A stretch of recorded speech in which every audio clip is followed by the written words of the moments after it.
अस्सलाम वालेकुम students. Next हमारे पास न्यूमेरिकल जो मैं लेकर आ रहा हूँ, ठीक है। ये न्यूमेरिकल बेसिकली मोलैरिटी के न्यूमेरिकल्स हैं, ठीक है। ये भी चैप्टर नंबर 6 सॉल्यूशन है, केमिस्ट्री का चैप्टर नंबर 6 है, क्लास 9 चैप्टर का नाम सॉल्यूशन है, ठीक है। उससे पहले मैं इसकी वीडियोस वगैरह अपलोड कर चुका हूँ प्रीवियस न्यूमेरिकल्स वगैरह की, ठीक है, जिसके अंदर परसेंटेज और ठीक है और वॉल्यूम वगैरह के जो न्यूमेरिकल्स थे वो मैं कर चुका हूँ, उसके अंदर जो है उसकी वीडियो बना चुका हूँ, ठीक है। तो नेक्स्ट हमारे पास टॉपिक है मोलैरिटी, ठीक है।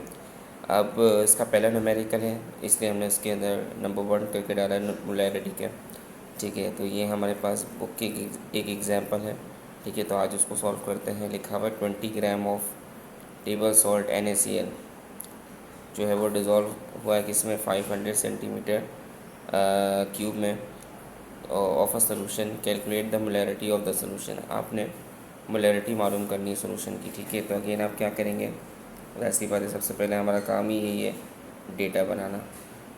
तो हम डेटा बना लेते हैं इस तरीके से। और डेटा बनाने के लिए हम क्या करेंगे, सबसे पहले हम लिखेंगे मास ऑफ सॉल्यूट लिखेंगे, ठीक है। तो mass of solute as you know आपके पास कितना है, मास ऑफ सॉल्यूट हमारे पास गिवन है 20 ग्राम गिवन है, ठीक है। तो हम लिख लेते हैं 20 ग्राम जो है हम लिख लेते हैं कि भाई मास ऑफ सॉल्यूट हमारे पास गिवन है। अब हम क्या लिखते हैं, मोलर मास, ठीक है। अब हम लिखते हैं मोलर मास। मोलर मास किसका निकालें, सॉल्यूट का निकालें, इसका नाम क्या है NaCl, ठीक है।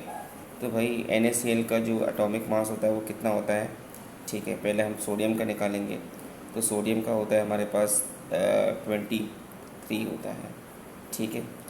क्लोरीन का कितना होता है, क्लोरीन का हमारे पास होता है 35.5 होता है समथिंग, ठीक है। तो जब हम इसको प्लस करेंगे तो हमारे पास बेसिकली जो वैल्यू आएगी वो आएगा के पास 58.5 ग्राम पर मोल, ठीक है। सही 58.5 आएगा हमारे पास वैल्यू आ जाएगी, ठीक है। अब क्या करेंगे, हम लिखेंगे भाई वॉल्यूम, ठीक है, ऑफ सॉल्यूशन। सॉल्यूशन का क्या, वॉल्यूम, सही है।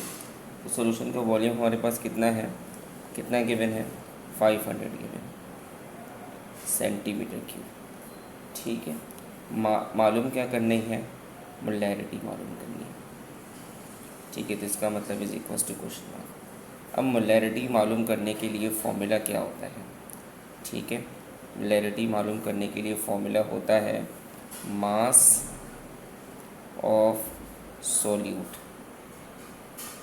ठीक है, डिवाइड बाय मोलर मास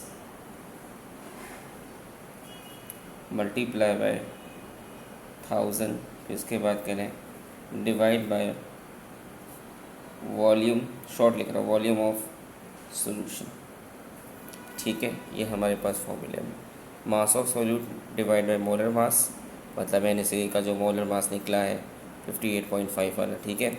और multiply by 1000 divide by volume of a solution, ठीक है। अब वैल्यू पुट करते तो और मज़ीद अच्छी तरीके से समझ आएगा।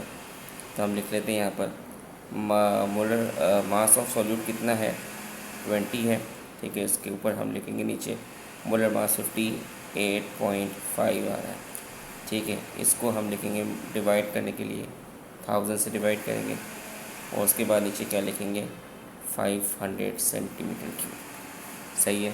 तो जब हम इसको डिवाइड करते हैं, मतलब पहले इसको डिवाइड करें फिर इसको डिवाइड करें, फिर दोनों की जो वैल्यू है उनको आपस में मल्टीप्लाई करें, ठीक है। तो इसके लिए हम क्या करेंगे, अगर हम इसको करेंगे सॉल्व करेंगे तो हमारे पास इसका आंसर आएगा 0.683 मोल, ठीक है, मोल पर DM क्यूब इसका यूनिट आएगा, ठीक है। मोल पर DM क्यूब इसका यूनिट आ जाएगा, सही है जनाब, ठीक है।